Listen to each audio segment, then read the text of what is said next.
ariko eri urinda ucira urubanza ngo urye mu ijuru cyangwa se kwa satani ubundi banakugize uti ibibazo bigiye gukemukira hano ngaha noneho turebe icyo ushaka kugeraho.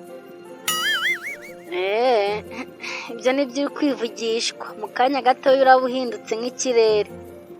Erega burya babivuze ukuri koko ubwenge buravukanwa, none se umuntu yaba atirwanyeho akagira ati ujye ubura kumenya ubwenge.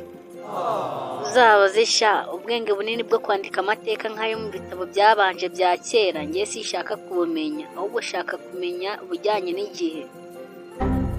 Ariko uzi ko wasigajwe inyuma n'amateka hehehe, siko gakondo za kera arizo zigezweho, wowe uri kuzana ibyungu ntabwo bigikora wa.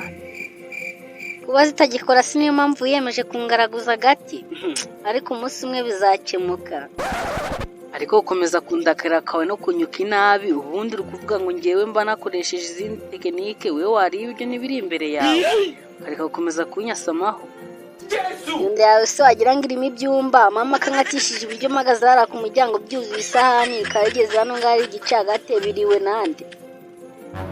Oya eri nawe rwose ntushake kurengera cyane, abizanira byuzuye amasahani se uri kubona ibiryo biri hano ngaha rwose bitangana, uri kubona ko nta gisumba ikindi.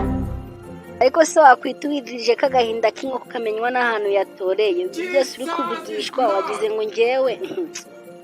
Oya rwose eri nawe ujya ugabanya ayo maganya yawe uhorana nk'aya Yeremiya amaze kuyarambirwa, wariye ibyo biryo ntabwo biri buguhaze.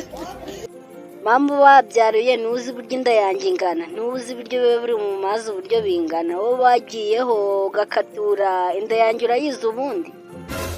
Ariko rero nawe akabije kugira inda nini pe, niyo mpamvu utanaga. Umuntu yanaga ati se asangira n'umwuzukuru wa Teomarirwe.